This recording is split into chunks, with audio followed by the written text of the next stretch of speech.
Namaste, Sat Sri Akal, and a very good morning to all of you. I am Dipanshu Jha. It's a pleasure to welcome Professor Mamidala Jagadesh Kumar, Chairman University Grant Commission to our revered institution, Shri Tegh Bahadur Khalsa College. A very warm welcome, sir. Before proceeding further, may I request all of you to please cover your head for the Shabad by the students of our Anath Society.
Khalsa, Waheguru Ji Ki Fateh. Moving further, may I request our Principal Sir, Professor Jaswinder Singh, and our Vice Principal Ma'am, Professor Surinder Kaur, to escort Professor Jagadesh Kumar on stage. Now, I request our Principal Sir to formally welcome Professor Jagadesh Kumar with a planter.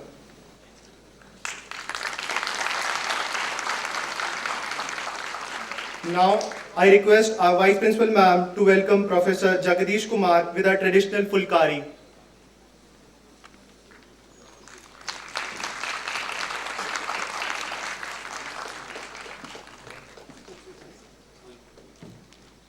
Moving further, may I request our Principal Sir to please deliver the welcome address.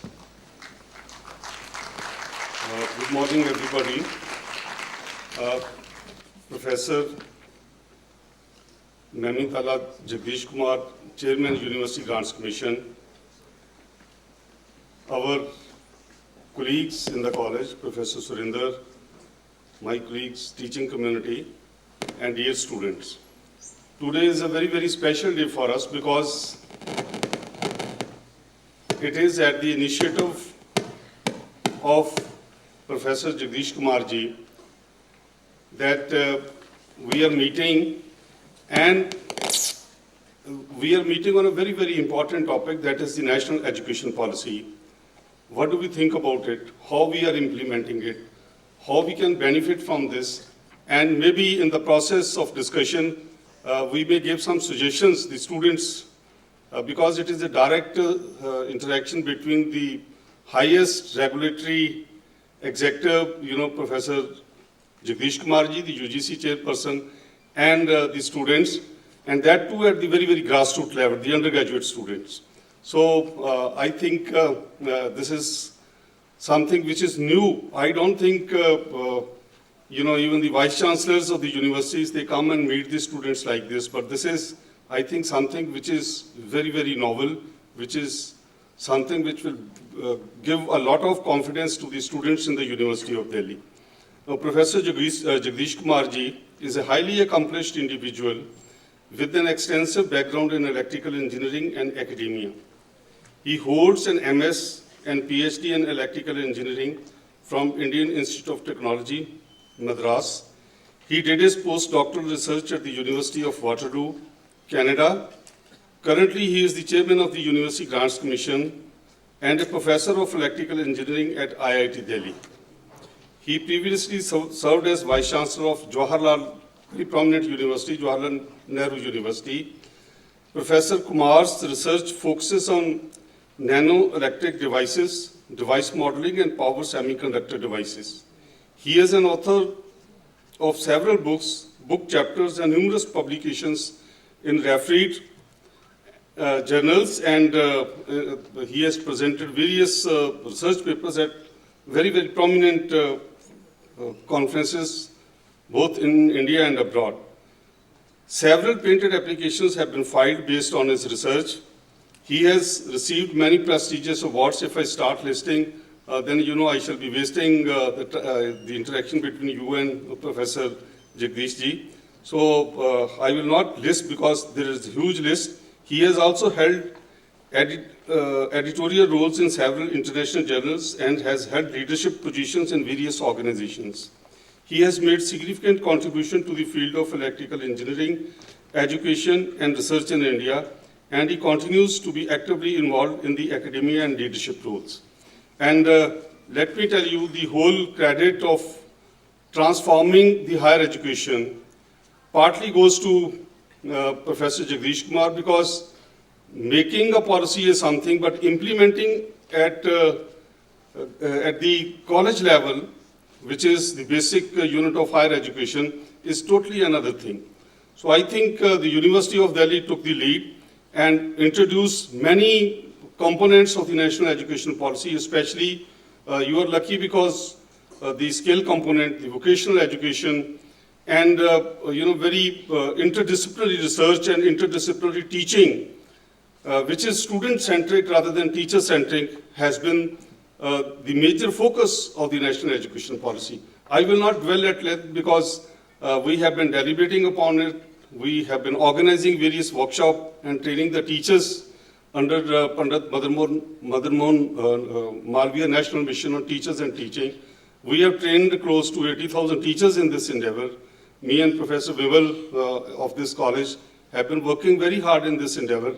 And I will definitely take this opportunity that even though we have not formally received any communication so far, but Professor Jagadesh Kumar ji has shortlisted Khalsa College as one of the Malviya Mission Center, which is a new center which will especially train all of us, the teachers, the students, in the national education policy, and it will also undergo a lot of change. So today's focus is at the initiative of Professor Kumar, who in fact asked us to arrange an informal discussion between you and them, and there will be a panel discussion between the students and with Professor Jagadesh Kumar.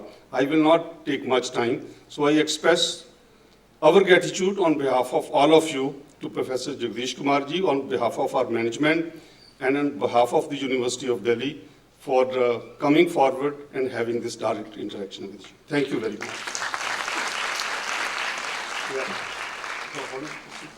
Thank you, sir, for these insightful words.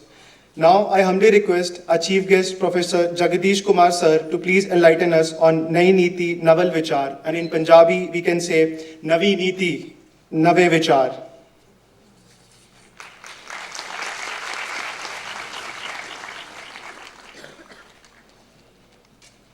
First of all, I must express my gratitude to you and to all your faculty members and the students for joining in this hall today to have a dialogue.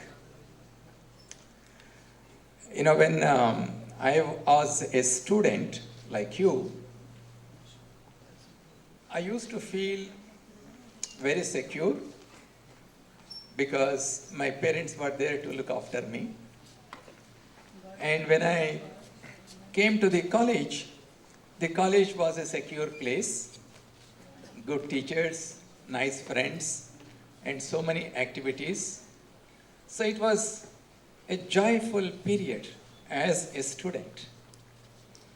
So as a student, we live in nearly an ideal environment.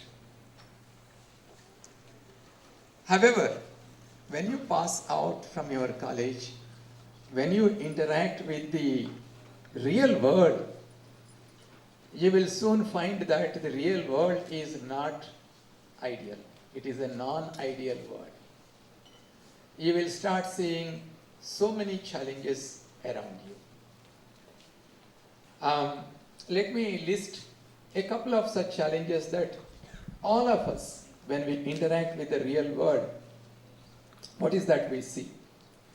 The first thing that we see is that there are economic disparities in the society. There is extreme poverty in the society. There is a multidimensional poverty. People do not have access to good education, do not have access to good health facilities, do not have access to opportunities for them to grow. These are things that you will start observing in the society.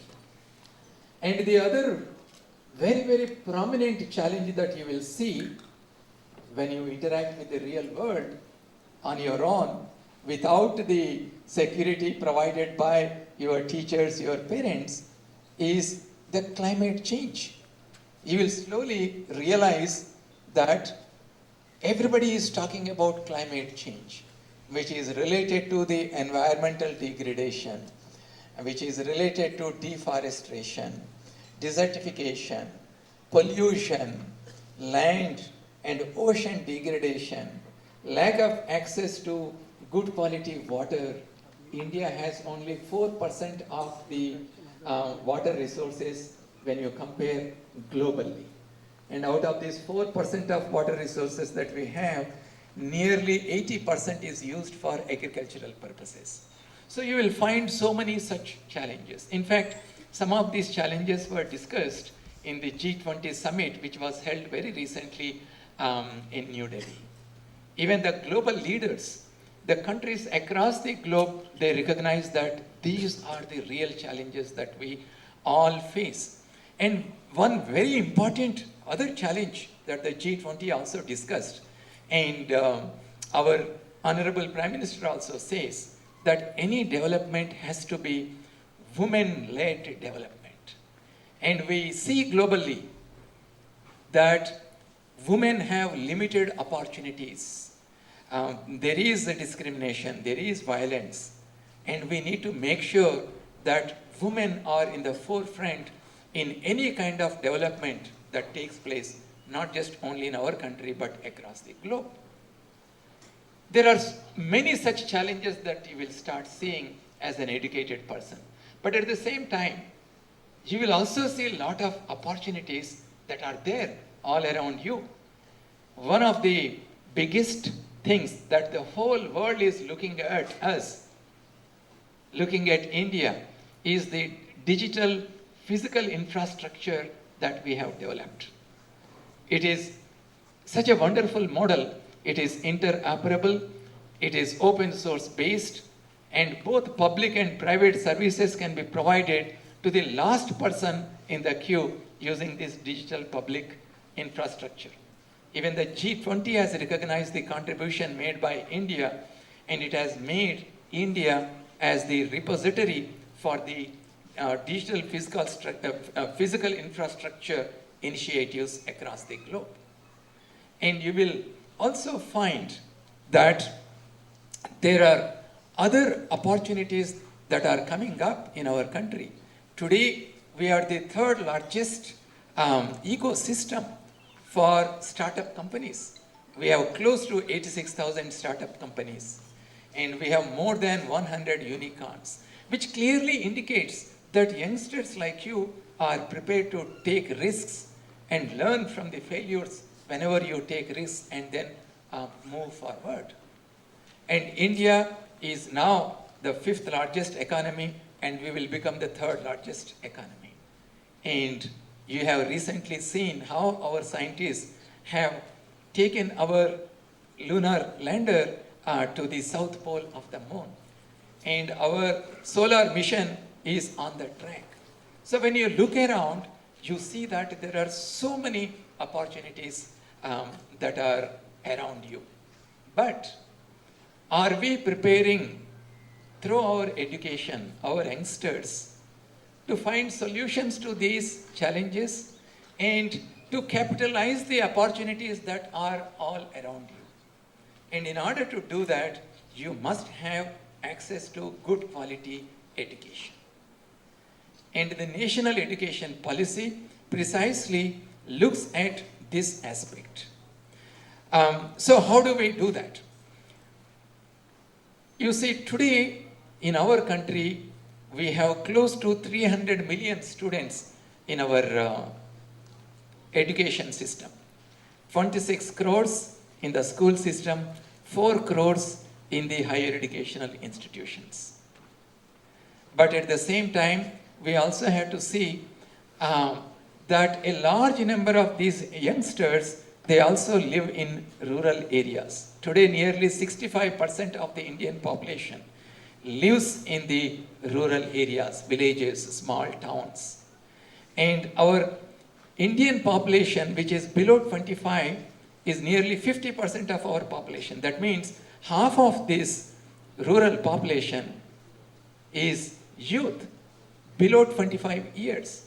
So how do you make sure that good quality education reaches all these younger people so that we have inclusive growth for our country and we will ultimately become a leader, whether in technological, providing technological solutions or building stronger economic systems and making sure that every individual has access to good health facilities, good education, and good infrastructural facilities across the country, be it roads, be it transport, and all kinds of infrastructure, the digital services that we provide.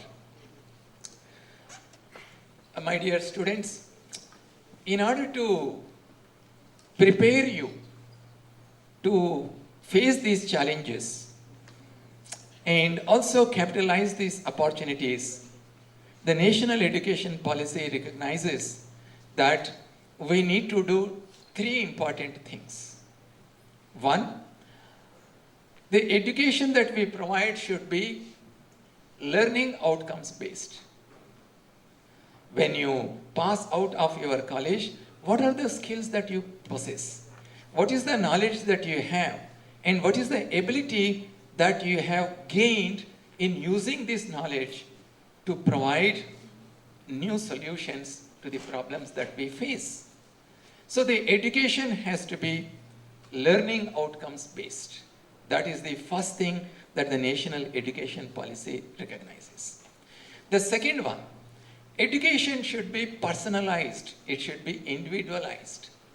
You know, there are so many students sitting here.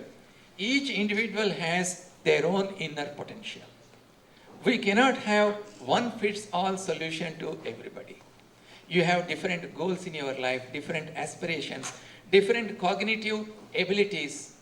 Can we make sure that the education that we provide matches with your aspirations and with your goals? So therefore, education has to be personalized and individualized.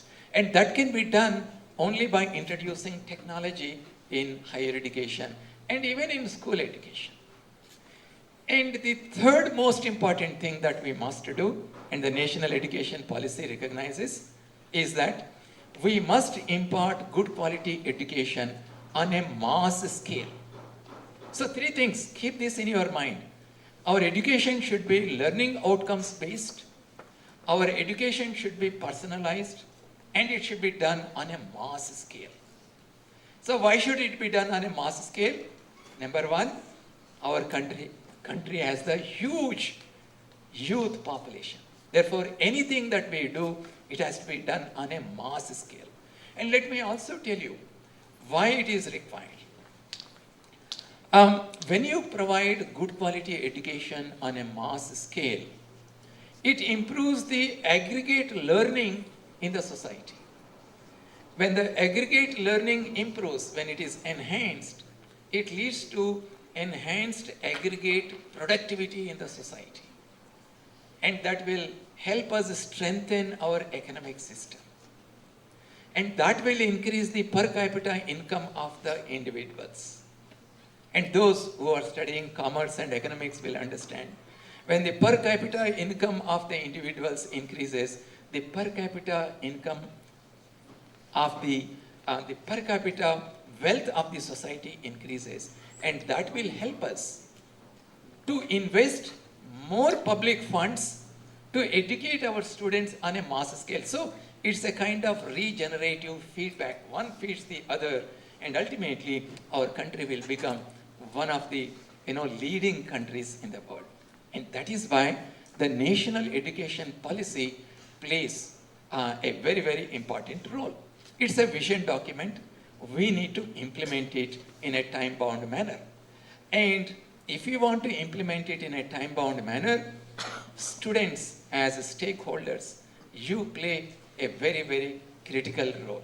And that's the reason why UGC has decided that we will go and talk to the students straight and take their questions, take their suggestions, and make sure that the national education policy is implemented efficiently. So before I take off for a dialogue with our students, I would like to say a few things to all the youngsters here. Learn to question the status quo. Critically think whatever you are told. Question the authority. When I say question the authority, it could be a textbook which says something. Don't blindly take it. It could be a theory. It could be your teacher. Stand up in the classroom. Question your teacher. What she is saying, what he is saying. That is how critical thinking can be developed. You need to be a critical thinker. That's the first thing I request all younger people to do. The second one, today there are so many challenges, so many problems all around us. And this is the opportunity for you to become solution provider, problem solver. And in order to be able to do that, you need to be a critical thinker. And the third one, I would like to tell you that the challenges that we face cannot be solved by working in silos. You cannot be an individual to find a solution. You always have to work in teams. Learn the ability to be part of the teams. Learn the ability to lead the teams. And the last one, never ever be afraid of failures. Failure is something that naturally happens in our life. Learn from the failures and move forward. So with those suggestions to all of you, I would like to now continue with the program by having a dialogue with the students. Thank you. I would like Disha to ask question first. Good morning, sir. My name is Disha Goyal. I am a second year student from Economics Honors. My question is regarding the skill enhancement courses. The option of having skill enhancement courses is great, but one semester is often insufficient to gain much from it. So how are we at par with the students who have a proper certificate course in that subject? Thank you, sir. Right. Nowadays we all hear about artificial intelligence. There is a fear that if artificial intelligence becomes so prominent, we will lose jobs and so on. But there is a saying which says that artificial intelligence will not replace you, but people who can use artificial intelligence will replace you. So that is the reason why you must acquire skills. And I'm glad that you are saying one semester is too short, we want more skill-based education, which is very, very welcome. That is the reason why we have now provided the opportunity to the students to do a simultaneous degree. While you are studying here in Khalsa College, you can also register for another online degree, a skill-based. Maybe you would like to do BSc Data Science. Irrespective of whether you are studying BA, BCom or BSc, you would like to do an additional skill-based, or you would like to do a course on digital marketing, right? So there are n number of opportunities for you to acquire additional skills through these programs. But however, to make that a possibility, we are also working on the National Digital University. The National Digital University will provide many more skill-based programs, and these will be credit-based. Maybe you don't want an additional degree, but you want to acquire certain number of credits in a given domain. It could be tourism, for example, tourism management. You would like to acquire credits, and you can study on this National Digital University, and you can store these credits in the academic bank of credits ABC platform that we have created. And then you will become more employable, more job ready. Yes, ma'am. Yeah. Good morning, sir. My name is Kaushik Roy. I am from first year from Zoology Department. Sir, I want to know that, sir, the academic bank of credit seems very promising and provide flexibility to the student.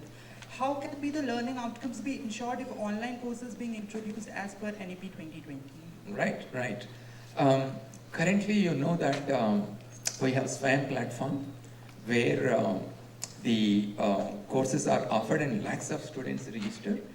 We have online interactions with these students to assess how they are learning. And in some cases, the students can actually, when the National Digital University comes, the students will also have hands-on experience with a local corporate or an industry or an organization. So we want to provide not just only bookish knowledge, we want them to interact with the real world and gain the hands-on experience. And that's how we will ensure that the education that is provided to you is learning outcome based. Thank you, sir. Good morning, sir. My name is Sarthak and I am from Physics Honors. And sir, my question is, what additional benefit would a student get by studying 4-year program comparison to the previous 3rd-year program if the student is not planning to go abroad? Oh, okay. First of all, 4-year undergraduate program is not mandatory for all the students. If you wish to exit at the 3rd year, a student can exit at the end of 3rd year. But however, you will also have a chance within 3 years you can come back and continue your 4th year also, so that you will get the 4-year undergraduate program. Now the question is, what is the benefit to the student if the student spends an additional year? Number one, 4-year undergraduate program is globally compatible. It follows the global standards. And if you have 4-year undergraduate program, it provides you an additional year in the 4th year to acquire newer skills and additional skills. You don't have to do a 2 years master's degree, right? If you do the 4-year undergraduate program. And you can directly join in a PhD program if you so wish. So there are many such opportunities if you have a 4-year undergraduate program. It will cut down the amount of time that you need to spend in the school, in the college, right? Let me also tell you that the age group that I see here, this is the most creative period of your life. If you see the average age at which most Nobel laureates came with that earth-shaking ideas, it was below 29 years. As we grow older, our creativity levels will come down. So therefore, spend as minimum time as possible in the college, go out, use your creative skills, and come up with the solutions for the challenges that I have mentioned a while ago. Thank you, sir. Good morning, sir. My name is Chetna Salanki. I'm a first-year student from political science. So my question is, NEP talks about bringing a multidisciplinary approach towards our education. And being a political science student, I also wanted to have, sociology, geography, but they're not available in my college, and there might be many other colleges where it is not available. So the question is that how can we approach toward, what should be our approach towards this thing? That, when we do not have the required expertise in the colleges, so how can we approach towards that? Excellent. Just yesterday we had the board meeting of SWAYAM, and we were precisely discussing about this question. So, you see, UGC has already told all the universities that you can permit your students to do up to 40% of the credits required in a program in the online mode, in this SWAYAM platform. And if you are interested, let's say, you are in which program? Sir, political science honors. Yes, you are in political science honors. But you want to do a course in international relations, or you want to do a course on climate change, right? Those courses may not be available to you in your college. And you have the opportunity now, through SWAYAM, to register for these courses, 3 credit courses, 4 credit courses which are available, and then expand your knowledge domain, right? Once the National Digital University comes, all these courses will be ported there, and then we will have additional courses from IITs and from great universities such as DU, or colleges which have outstanding teachers. All these courses will be available in the National Digital University, and we are very seriously working on it. Once it comes, youngsters like you can have access to multidisciplinary education. Thank you, sir. Good morning, sir. I'm Archana Kaur, a second-year economics honors student. I would like to ask, how would allowing foreign universities to open their campuses in India would facilitate students from diverse socio-economic backgrounds, and what measures could be taken to address these challenges we would be facing? Right. See, in national education policy, one of our primary objectives is how do we ensure that high quality education is provided to students coming from socially and economically deprived sections, right? That is one of our major objectives, because if I imagine the entire student body in our country as a pyramid, at the top of the pyramid, we have a small percentage of students. They have all financial means to join any university. You also have a small percentage of students, they can crack the toughest entrance exams and join in best of the institutions. But if you leave out that top of the pyramid, the rest of the student body, that is where we should be focusing our attention, because we have highly talented and aspirational students in the rest of this pyramid. And one of the things that we are doing is introduce as much digital technology as possible in our higher education, so that high quality education can be taken to the doorsteps of our students who are living across the length and breadth of our country in small towns and the villages. You can't ask a student from a small village to come to a big city like Delhi, rent out a room, pay tuition fees and study. Many of them may not be able to do that, but we can't leave them alone. They also should have access to high quality education. That is one part. The other part is that, every year, close to about 5 to 6 lakh students are going abroad. And this number is going to double in the coming years. Ours is a democratic country, and if students want to go abroad and study, they have complete freedom to do that. And you also know that our Indians, when they go abroad, they have shined globally. And we are very proud of our diaspora, wherever they are living across the globe. But at the same time, we also have to understand that some of the students may not like to go abroad, but they would like to have access to high quality international education. So how can we do that? And that's the reason why we are now encouraging top class international universities to come and establish their campuses in India. It has several advantages. One advantage is it will cater to the needs of the students who want to stay in India, because cost of studying abroad is very, very expensive. First, the high tuition fees. 2, the living costs. And 3, you can't come often to meet your parents and friends. Maybe once a year, once in 2 years, you can afford to come.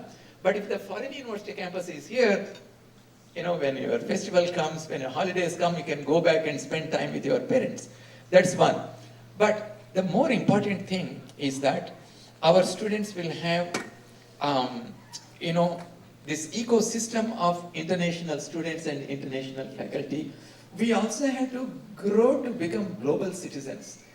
We also need to understand what are the different perspectives that people have about the global challenges. And when I interact with international students, I get that perspective, right? And if these foreign university campuses are here, they can establish close research collaborations with other institutions, and that will strengthen our research ecosystem. And remember, a lot of Indians are in top international universities. They will now have opportunity to come and stay in India for 6 months, meet their family and others, at the same time teach our students. But more importantly, the question you have asked is, will this education be accessible to people, students who come from economically weaker sections? In the regulations that we have announced the draft regulations, and the final regulations will come very soon. We are giving the final touches. These regulations have put 2 important conditions. One, the foreign university campuses are required to provide scholarships, need-based scholarships, not merit-based scholarships. And 2, they are also requested to provide tuition fee waivers to students who come from these economic situations. So therefore, all aspects of taking care of the economically weaker students and providing an opportunity to our students to have access to high quality international education while staying in India, both are met by bringing those campuses here. First of all, a very good morning to you, sir. First of all, it's a pleasure to have you here, sir. Sir, I am Jaypreet Singh Bedi from BSc Honours Mathematics, 3rd year.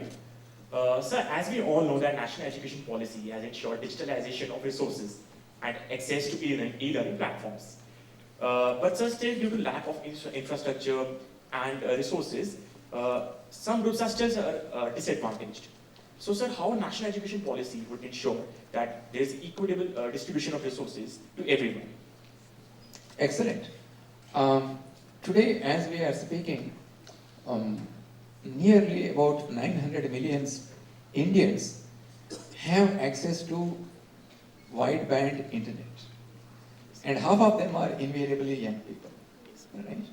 And today, nearly on an average, 20 hours of electricity is available even in the remotest village in the country. So electricity is not a problem, internet access is not a problem. But however, we have a challenge with the devices. Not everybody has a smartphone. Yes, sir. Not everybody has a laptop. Yes, sir. So that is why what we have done, the Ministry of Information, Electronics and Information Technology, they have built nearly 6 lakh common service centers across the country. So recently UGC has signed an MOU with the common service centers provider. What is a common service center? It's a hall with 30 or 40 computers with wideband internet access, and any student can go access these facilities by paying a nominal amount, because the common service center is also run by a village youth who is unemployed. Now he has become an entrepreneur by starting this common service center. So by paying a small fee, you can go and fill up your CUET application, or you can access SWAYAM courses, you can take a test. So many such things are happening. But I do agree that we need to scale it up so that everybody has access to the digital resources. Thank you, sir. So can we have questions from the audience now? Yes, sir. So Thank you, sir, for your words of wisdom. I would like to take liberty and ask one question from you. As Government of India is planning to achieve a great heights till 2047, my question is how NEP will contribute in Indian development progress? Right. So what we call Amrit Kal. Yes. Right. Well, our goal is by 2047, we should become a developed country. A developed country means what? It is not just only becoming an economically stronger country. We also should become a socially cohesive, a stronger community who help each other, who serve each other, who care for each other, right? So this kind of social bonding also has to be developed, and that is our goal. So it is known that unless our younger people are educated and provided with the skills, as I said in the beginning, to find solutions to the challenges and to capitalize the opportunities that are there, education is the basic thing that we have to do. And NEP, as I said, and I would like to underline again here, that we want to reach out to every young person in this country. Whoever would like to study and have access to high quality education, they must get, and that is the endeavor that we are working on by implementing the NEP 2020. And once that happens, I'm sure by 2047, we will be a completely developed country. Thank you, sir. Now the floor is open for the question answer session. Those of you who wants to ask question can raise their hand. Our volunteer will pass the mic. Good morning, sir. I am Colleen Kaur from Political Science Honours, first year.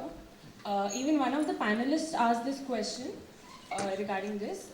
The fact that the students can even get an internship without studying for an additional year. But before exiting, exiting in the third year, act as a disadvantage in the terms of employability. So, what are your views on that? So you are saying that if you exit at the end of third year, you will have lesser employment opportunities. Now, if you globally see the hiring trends, they are no longer degree based. What degree you have, it hardly matters. You can be from BA Sociology or you can be BSc Physics. Unless you have the required skills to perform certain tasks, your degree will not be of much help. And that's the reason why we are emphasizing on learning outcomes based education, skill based education. In fact, in the National Digital University, we are also looking at the possibility of you can just register and then acquire the credits without getting any degree. Or if you have joined in a 3 years program in the National Digital University, if you acquire the required credits for the degree, why not exit at the end of 2.5 years? Why not make it as flexible to the students as possible? So there are 3 things, and wherever I go across the country, I mention 3 things we would like to provide to the students: freedom, flexibility, and choices to the students. And if you have that, the whole world is open to you to acquire these credits and use those skills and contribute to the societal growth. Good morning, sir. Sir, I wanted to ask that we know the importance of English nowadays, but yet it is also not available in the ability enhancement courses. You want English language also in the ability enhancement courses? Yes, sir. Right. English as a communication tool is very, very important. National education policy gives a lot of importance to our Indian languages.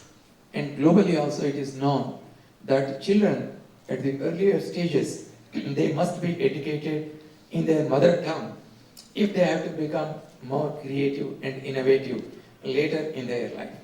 But at the same time, we cannot ignore the importance of English as a communication tool because if you want to be a global citizen, you must acquire. And every university and college, they are autonomous and you can decide what is that your students want. Your students want English language also as a subject to be taught in the ability enhancement course or as a separate course. I think it's up to the college managements and university administration. The UGC doesn't put any restrictions on that. And sir, there is also one more question of mine. NEP firstly aims to achieve universal foundational literacy by 2025. So how NEP is addressing this issue, because it is its first objective? Right. This is one of our major challenges. When you go down to the village level, small town level, the kids in those schools who will later grow up and then run this country, they must be equipped with the minimum foundational knowledge, literary knowledge and the numeracy knowledge, so that they can progress to the higher education, from school education to the college education and the university education. As I said, although we have 26 crores of students in the school system, we have only 4 crores in the higher education. Where are the rest going? Either they are not provided the required skills or they do not have the financial means to come here. So these are issues that we need to address, and that is why recently we have announced the National Curriculum Framework for School Education to take care of these issues. And this document is available on the Ministry of Education portal. Please do have a look at this. We want to bring a lot of multidisciplinary education also at the school level, so that you don't become super specialists at the school level itself. I also would like to add one more thing. Let's say you have done commerce up to 12th standard, but now you want to do, let's say BSc biology. Why should you not have that opportunity? Because at a very young age, you don't know what are the opportunities, what are the disciplines that you have to choose. Maybe because of peer pressure or somebody's advice in the family, you have taken commerce, but now you want to shift to biology. Unfortunately, our system doesn't provide that kind of freedom to our students. What if I have demonstrated my competency by writing CUET and getting a very good score in biology, but I am from commerce stream? I think this kind of multidisciplinary education we must encourage in our country. Let me give you an example. If you see the Nobel Prizes in medicine during last 25 years, 70% of the Nobel Prize winners in medicine, they do not have a basic degree in medicine. They come from humanities, they come from engineering, they come from physics, chemistry, and other subjects. So therefore, all of you should work towards providing these multidisciplinary educational opportunities to our students. Right. If I understood correctly, you are saying that, correct me, these multi-choice questions are okay for entrance tests, but not in the regular evaluation for during the semesters.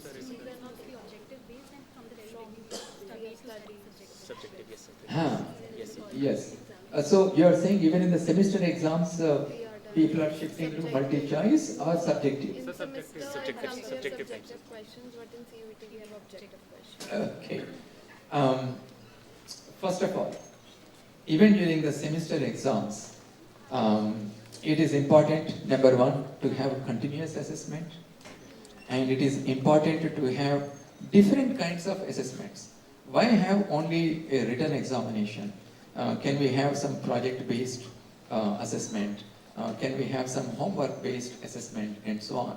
UGC has come up with the holistic approach towards assessment, and these guidelines are available. I request through this platform all the colleges and universities to please go through these guidelines and try to implement them in the regular assessment of the students, for the simple reason that not every student is alike. You can't ask a world-class badminton player to swim and become an outstanding person on that. Every person has a different skills. A student may be able to give a good lecture. Another student may be able to solve a mathematical problem very quickly, but you can't interchange these abilities. So that is why the assessment process has to be properly designed to bring out the real potential among our students. And I do that in my regular teaching. And most teachers have to adopt these kind of approaches. And coming to CUET or JEE or NEET, we have this peculiar situation of fewer seats but large number of students applying for those seats. In IIT system, for example, every year we have 16,000 seats, but more than 1 million students apply. So how do you make sure that in the admission process there is no subjectivity? Now, if I use 12th marks, there can be subjectivity because the marks can vary from board to board. As a teacher, I myself have seen when I teach a large class with 200 students, if I am answering the same question for these 200 students, because of human fatigue, I may give a different mark for the same answer, right? And that can affect the future of a student. Whereas if it is a machine-driven MCQ kind of approach for the entrance examinations, there is no human intervention anywhere, and it will be completely objective, in a meaning that there will be no subjectivity at all. And that's the reason why we use, in all these entrance examinations, machine-driven, computer-based tests. Imagine 16 lakh answer scripts being checked by examiners across the country in a subjective manner. That can become a nightmare, and it can affect the future of the students. Can we have a last question from balcony? Sir, am I audible to you? Yes. Sir, I get sorry to be so informal in this way, although you have said to be informal with you. But sir, I just want to ask a question from you that you have said that we will have the foreign universities to establish their campus in our country. But what about the students who are in third year, who are in fourth year, or who are doing their MSc and PhD in current situation, current time? If they want to study in a foreign institute, how they will cope up with the financial securities and all those things? So could you please guide us on it? Yes. That's the reason why I said that in our regulations we have introduced two clauses. One is to provide need-based scholarships. If a student is from economically weaker section, there will be scholarships assigned to such students. And globally, it is a practice. And then we are also talking about tuition waivers. So there will be some students who will get tuition waivers so that even if they are economically weaker, they will have access to this. And during discussions with the foreign delegations have also indicated that they will charge our Indian students lesser as compared to the international students in the same campus. So therefore, some of these concerns are taken care. Thank you, sir, for your words of wisdom and such an insightful session. Now, I request Dr. Nimmi Singh to extend vote of thanks. Thank you for giving me the opportunity to propose the vote of thanks. With complete humbleness, sir, on behalf of Shri Tegh Khalsa College and, of course, the whole organizing team of this event, would like to thank you with complete humbleness for giving us the opportunity to interact informally with all the students. And I hope all our students must have clarified and are able to gain encouragement also. Also they must have clarified the inhibitions about the new education policy. And I would also like to thank all my mentors, all the student mentors in fact, and all the teachers who have actually helped the students to prepare this event. And in last, I would like to thank all the NSS volunteers, all the NCC volunteers, and of course the students, participants, who have been the most patient and attentive audience. And I hope you people must have got clarifications about the doubts you people had. Thank you so much, sir.